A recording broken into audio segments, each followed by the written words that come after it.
So I've made all of the mistakes of over-rotating to be a man in the workplace, trying to take on a persona of who I think people might like, and dressing the way that you should, or supposedly supposed to dress according to magazines, using products that all these cosmetic companies say will make you look better. Done all of that. So I didn't find myself till, I would say, my early 30s. I think that's when you earn enough money, a little bit more than your 20s. You've made enough mistakes. You've gone through enough embarrassments. That was when I was able to look in the mirror and really say, like, I love what I see. To be a leader, you need followers. I think a lot of people forget that. I subscribe to Robin Sharma's leadership traits. And so for me, the definition of great leaders is that you lead from the heart, that you are courageous, that you have integrity, that you think about how you would leave a legacy. So those are important traits to me. When it comes to whether there are different requirements in terms of leadership traits between men and women, a lot of the conversations that I've had with business leaders, we often hear them say that to be part of senior leadership positions and to achieve business success, the traits or behavioral aspects to get there is often linked with very masculine behaviors. For example, you need to be aggressive, you need to be ambitious, you need to be strong, you need to be confident. But when asked why female traits, such as being empathetic, thinking about the community, leading from the heart, are not equally great and would not get us to the same outcome, a lot of them stump for an answer.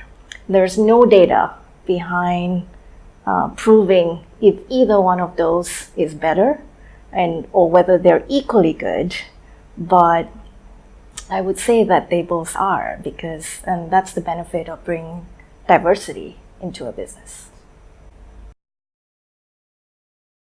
So I think women have to work both harder, as illustrated by this great graphic that I found recently, and smarter. So definitely a lot more work put into efforts in terms of raising their profile, sitting at the table and having a conversation, asking for that pay rise, etc. I work in a male-dominated industries, are really unconscious about what they do. I'll give you an example. I was once in Australia and I was having drinks with a group of women, and there was a male leader there. And one of the things that we were talking about openly was how women tend to be more likely interrupted compared to men. And as we were going around and then I was saying something, this guy interrupted me. And as soon as he interrupted me, he went like, "Oh my God, you're right." And he didn't even realize that he was doing it. And 9 out of 10 times, as I'm speaking to men and bringing up a conversation, they're really unaware about this. So I think the first step is always to have conversation, and that's where I've seen success. Because for me, change happens with the micro moments. That's an example of a micro moment.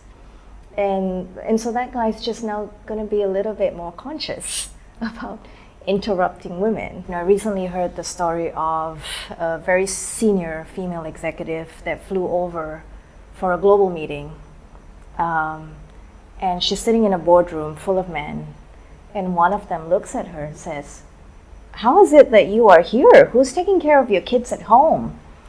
And in that 2 sentences, he's absolutely just labeled her in front of the entire boardroom about what a bad mother she is. And she was stone cold, didn't know how to respond. And this is an opportunity for other men. It's what we call the micro moments we talked about earlier. where another man could have just stepped in and said something. I mean, the reality was that her husband stayed back and didn't travel to take care of the kids.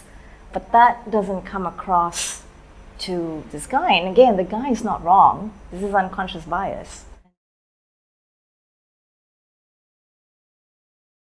To answer your question, I have many friends who are married, who have decided not to have children. I have friends who are married and have children and still have successful careers. So for me, the answer is yes. You can have it all, but you can't have it all at the same time. So I would say that my mother inspires me. Unfortunately, she passed away last year, but when we were growing up, she was the sole breadwinner for the family the year that I was born. My father had a heart attack and she became the breadwinner to the family, raising 2 kids. So I watched her as I grew up handle both everything that was needed to be done in the house and everything she needed to do at work and manage all of that.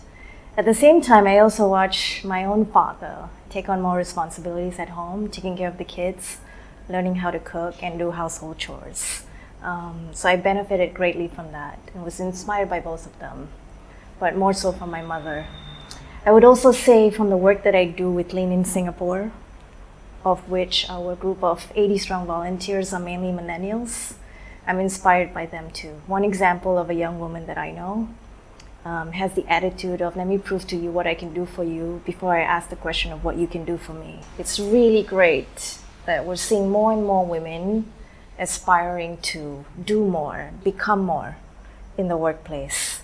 But to achieve all of the things that you'd like to, you need to plan for it.